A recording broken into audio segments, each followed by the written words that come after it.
Guys, welcome to Lucas United, welcome to another video, and today I want to talk about the news that there will not be another Ballon d'Or for this season for circumstances. I think that is fair to a point, although not really, because the judgment of the Ballon d'Or, let's be honest, hasn't counted the second half of the season at all. It's only counted what you've done for the actual season of titles, which would be this one. But anyways, I want to discuss what's been the topic, at least in Spain, of who should win the Ballon d'Or, and the campaign that's been done, as you guys might know or not know, is that apparently they're trying to sell us that Karim Benzema should be Ballon d'Or winner this season, for this year. And I don't know what you guys, but I think that's an actual insult, not only to football. And here I'm not just talking as a Barcelona fan, no, I'm talking as a football fan, someone that loves this sport. And if I love this sport, I have to be fair. And it just so happens to be that even as much as they criticize Messi this season for things off the pitch, most of them, some things inside of it, I've judged Messi multiple times that he's not been at his best level, and that I'm not necessarily judging him because he's not been at his best level, but I don't think he's been at his best level because he just hasn't wanted to be at his best level, because he's been more focused on things off the pitch than on it.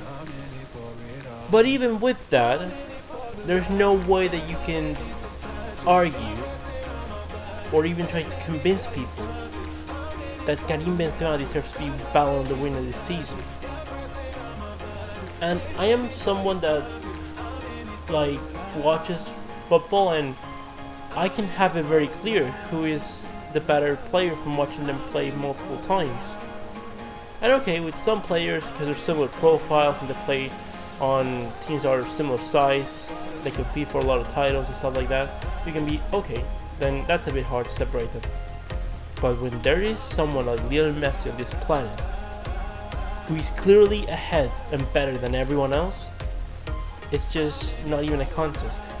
And I'm not someone that wants to summarize everything on trophies and on stats. I don't think that they're everything. Actually, trophies shouldn't count as validating your season. Like, an individual season should be validated with a trophy that is to reward the best team.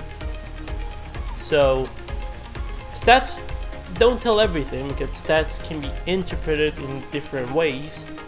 But here I'm going to show you some of the stats, or tell you some of the stats, and you guys will see the big difference between just what they're trying to sell us here, because unfortunately Madrid has the biggest media in probably world football. I would like to say, I'd probably say Marca has the biggest reach in world football in terms of football news worldwide. And unfortunately we can't compare to that. We have media that is not even good media. Like, we have Mundo Deportivo, we have Sport, we have Cadena Ser. Like, they're not particularly good media for Barcelona. At least I'm not a big fan of them. And they're not comparable in size to Marca, El Chiringuito, AS, El País.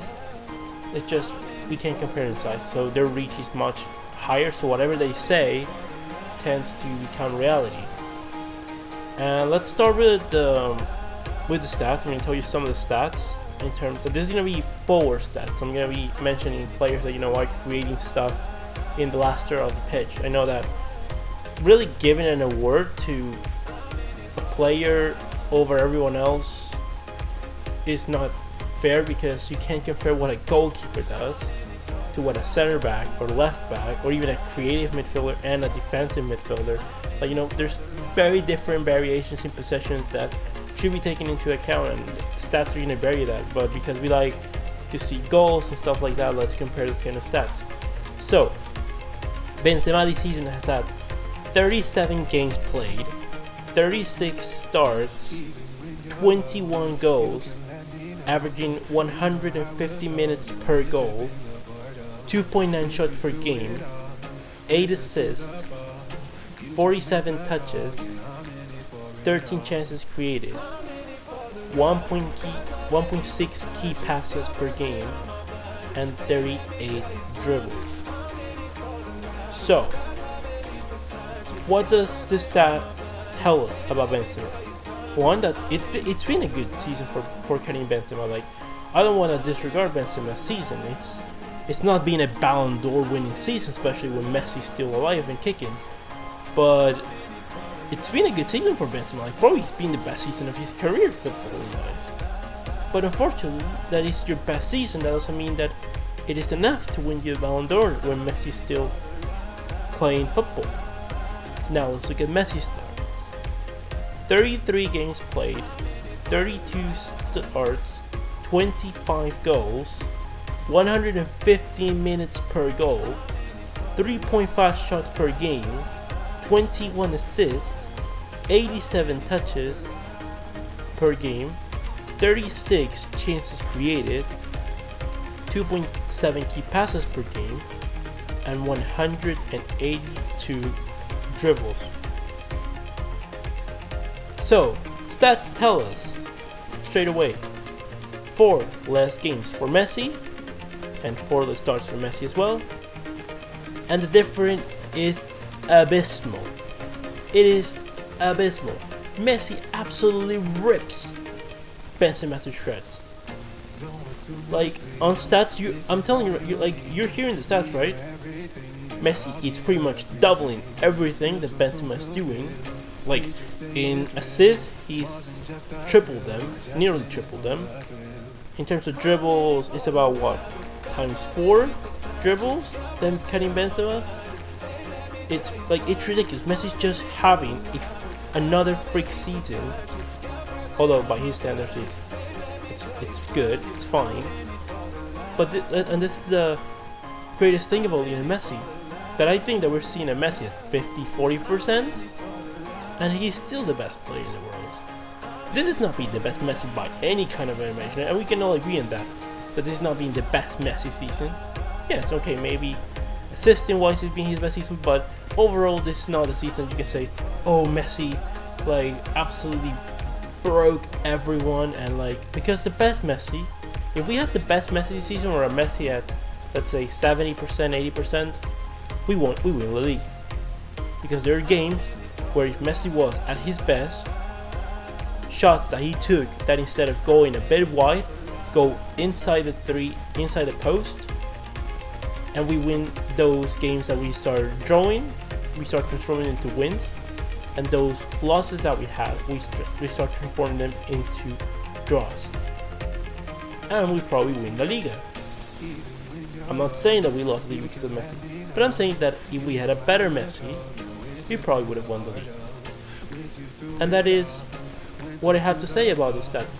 Now, let's compare, for me, the best striker overall this season, and the player that has had also the best season of his career. I probably have to say that this has been his best season of his career, and that is Robert Lewandowski, who for me should probably enter the podium at 3rd place, but should probably enter the podium for the Ballon d'Or if there was going to be a Ballon d'Or, because Lewandowski has 31 games, 31 starts, 34 goals, 81 minutes per goal, 3.7 shots, 4 assists, 42 touches, 11 chances created, 1.2 key passes per game, and 58 dribbles.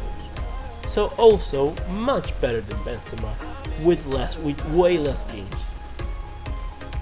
So, okay, in the assist department he's not better, but in the goals department it's just being more involved. And overall, Lewandowski has been more involved than Benzema. Like, you can see the involvement. Lewandowski this season for Bayern has been the focal point. Yes, Müller assisted a lot, has been pretty good. Coleman, Gnabry has a lot of depth. Yes, all of that, Kimmich and Alphonso Davies, they've been great. But Lewandowski has been dropping deeper than before, has been also in the best goal scoring form of his career. But look at the stats, compare them to Messi. It's still not enough. Like, I'm sorry, but still not enough. Messi has a total of 46 goal contributions in 33 games, and Lewandowski has a total of 38 goal contributions in 31 games. Like, Messi is still the best stats, even when he started the season injured, even when he's not being at 100%. He's better, and he's way better than other players at his 50%, while other players are doing the best seasons of their careers, and they're still not close. This proves to you just how good or how much of a difference there is between Lionel Messi. Now let's look at the stat who for me has been the second best player of the season. And I know that he's not going to get this recognition because unfortunately he already lost the Premier League, and he's a player that depends how good and solid his team is in defense. I think that Kevin De Bruyne has been the second best player of the season, but unfortunately he's not going to get that recognition because he in order to do that has to win the Champions League title, which it's going to be tough. It's possible, but it's going to be tough. And he's already lost the Premier League title. But look at the stats of Kevin De Bruyne.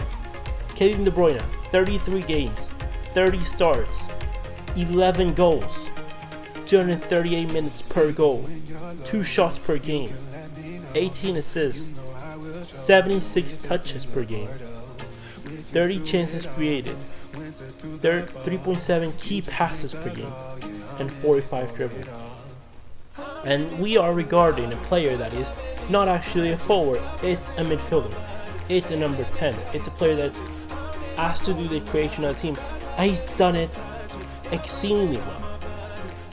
Like, okay, maybe if you add the goals and the assists, okay, it's better than Lewandowski's, but you know, it's like Lewandowski might look more flashy because he scored a lot of goals, but De Bruyne is a midfielder. Like, his task is not giving you the goals, but he's been doing that. He's been adding everything. Like, he's been the motor of Manchester City this season. Like, De Bruyne might not win anything this season, but again, he's done another outstanding campaign.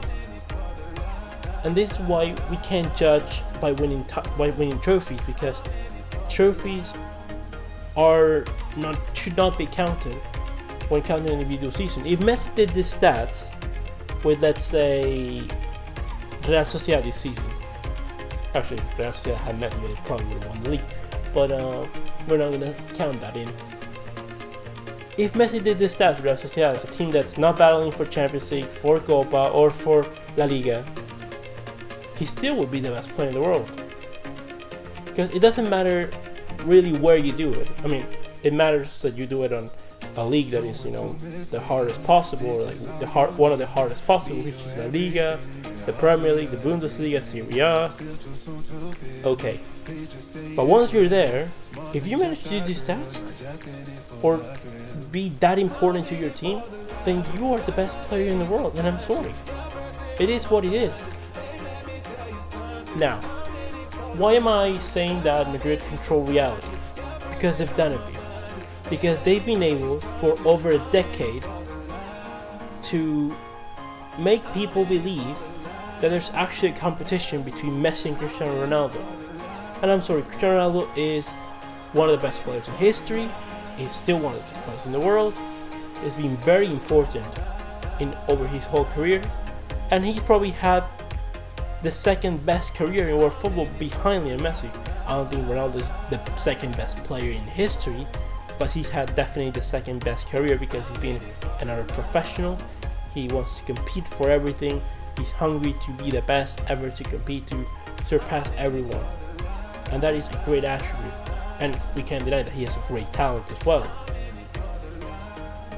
But that's where it ends, because Cristiano Ronaldo is a player that has his limits set way under Lionel Messi. Messi's just been better. And even that, he's been able to take what? How many Ballon D'ors does Cristiano Ronaldo have? 5 Ballon D'ors? At least 4 or 3 of them should have been given to Lionel Messi, yet they weren't, because if you control reality, you're able to bend the truth the way that you see it fit. A lie told 1,000 times eventually becomes reality. And if you don't believe me, then let's look back at 2018. Madrid were already able to sell you the lie that Luka Modric was worth it in 2018 of being Ballon d'Or winner. Just picture it that way. They have so much reach in world football that Luka Modric won the Ballon d'Or in 2018, and Messi was deemed to be the 5th best player of that season. The 5th, not even reaching the podium. So they're able to make Benzema Ballon d'Or winner if they wanted to, because they're able to tell you to make reality of what trophies count and what don't count depends on what they win or not win. If they win La Liga, it's the best league ever. It's the hardest league ever. There's not been a hardest league. This La Liga is the best one in history. It's gonna be remembered for years. But if Barcelona win the league, it's like, who cares about La Liga? Who cares? Only the Champions League is worth it, because when they were winning the Champions League, only the Champions League is important. When they win La Liga, the La Liga is the best thing ever. It's a tournament of regularity. Or when they win La Copa, it's like, this Copa we have to face this team and they made it really hard. They're trying to sell you all these stories that end up being actually really annoying. But anyway, this is how it works. Unfortunately, they have a way to bend in the truth to their reality, and it is what it is. But anyway, guys, let me know your opinions in the comment section below. Comment, like, and subscribe, and I'll see you in the next one. Blah, whatever.